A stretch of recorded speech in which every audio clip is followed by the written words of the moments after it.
안녕하세요. 오늘은 눈밑 지방 재배치 수술에 대해 알아보겠습니다. 사실 눈밑 지방 재배치 수술은 정확한 표현이 아닙니다. 정확한 명칭은 하안검 성형술입니다. 이 수술은 눈 밑에 볼록하게 나온 지방과 그로 인해 늘어진 피부를 교정하는 수술입니다. 사람이 노화가 진행되면 눈밑 지방을 막아주는 막이 약해져 지방이 앞으로 밀려나오게 됩니다. 이로 인해 피부도 늘어지면서 이런 모습으로 변하게 됩니다.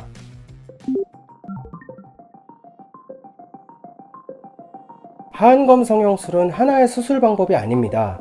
하안검 성형술에는 여러 가지 방법이 있습니다. 일반적으로는 눈밑 지방을 원래 위치로 이동시키는 방법, 지방을 감싸는 막을 탄탄하게 강화하는 방법, 피부가 많이 늘어진 사람은 피부를 잘라내 연결하는 방법 등이 있습니다. 과거에는 눈밑 지방을 잘라내는 방식을 사용했는데 그 방법은 어렵고 부작용이 많아 눈밑 지방을 터뜨려 아래로 펼쳐주는 방식이 도입되었고, 이를 쉽게 설명하기 위해 눈밑 지방 재배치라는 용어가 생긴 것입니다. 그 선택은 환자가 하면 안 됩니다. 사실 이 선택은 그 의사가 권해주는 방법을 하는 것이 좋은 방법입니다.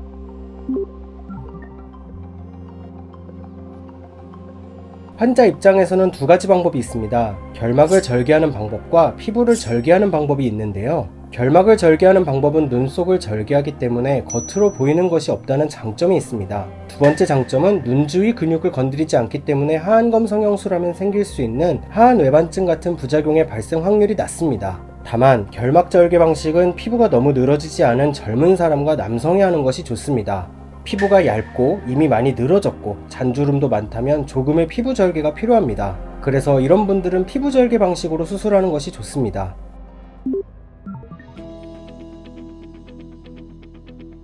하안검 성형술은 아래로 처져 있는 하안검 부분을 교정하는 미용의 목적도 있지만 노년기 눈 건강에 도움이 되는 효과도 있습니다. 나이가 들고 눈 주위에 노화가 진행되면 눈 밑에 있는 피부 탄력이 떨어지면서 눈이 처지고, 그로 인해 결막과 눈 사이가 벌어지면서 눈이 시렵고 침침해지는 증상이 발생하게 됩니다. 눈밑 지방이 밀려나오면 이런 증상을 더 악화시킬 수 있기 때문에 하안검 성형술로 도움을 줄 수 있습니다.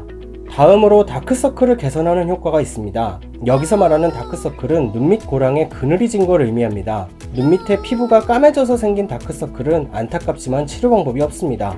요새는 젊은 사람들도 심지어 최근에는 한 16살, 17살 된 사람도 눈 밑에 지방이 나와서 까맣게 좀 어둡게 보이는 경우가 있어서 그것 때문에 고민이 돼서 온 분도 있는데, 수술을 통해서 호전할 수 있으니까 그거는 병원에 와서 상담해 보시면 아마 좋은 결과를 얻을 수 있으리라고 생각을 합니다. 마지막으로 애교살이 생기는 효과가 있습니다. 보통은 필러를 넣거나 대체 물질을 집어넣는 방식 등으로 애교살 시술을 하는데, 이는 부자연스러워 추천하는 방법은 아닙니다.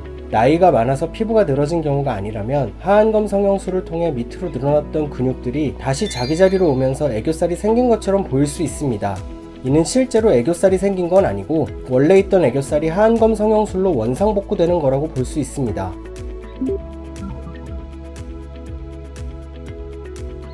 미용수술은 아파서 하는 수술이 아니기 때문에 정해진 시기는 없습니다.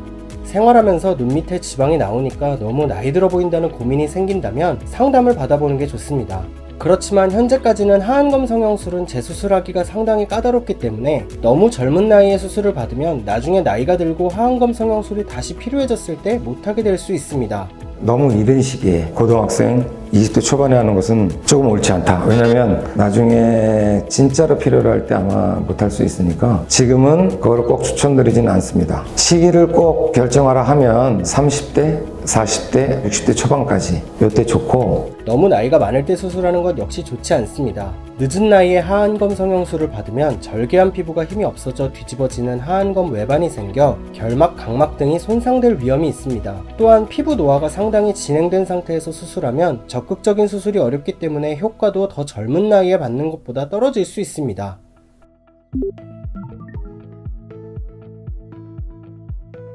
수술 시간은 눈 한쪽에 15분씩 평균 30분 정도 소요됩니다. 이는 집도의가 집도하는 시간 기준이기 때문에 실제 수술을 받으시게 되면 대기랑 마취 등으로 시간이 더 걸릴 수 있으니 이 점 참고해 주시길 바랍니다. 수술하면서 조심해야 될 것이 많고 손이 많이 가는 경우가 있기 때문에 보통은 젊은 사람보단 나이가 많은 사람의 수술 시간이 더 길고 여성보단 남성의 수술이 더 오래 걸립니다. 평균적으로 수술하는 날 3시간 정도 병원에 머무른다고 생각하시면 됩니다.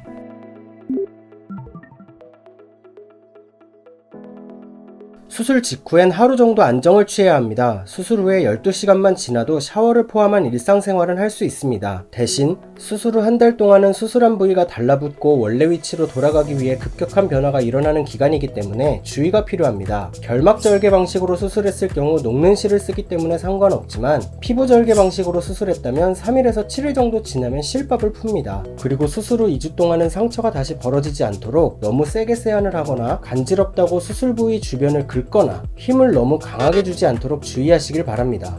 한 달부터 6개월 사이는 잘라낸 피부가 원래 자리에 달라붙은 다음에 원래 자리에서 하던 기능을 하기 위해서 여러 가지 변화가 있습니다. 6개월 지나서부터 한 1년까지는 그것들이 이제 원래 있었던 것처럼 역할을 하려고 노력하는 기간이고, 그 다음부터 나머지 1년은 이제 서서히 자리 잡는 시기라고 생각하시면 됩니다.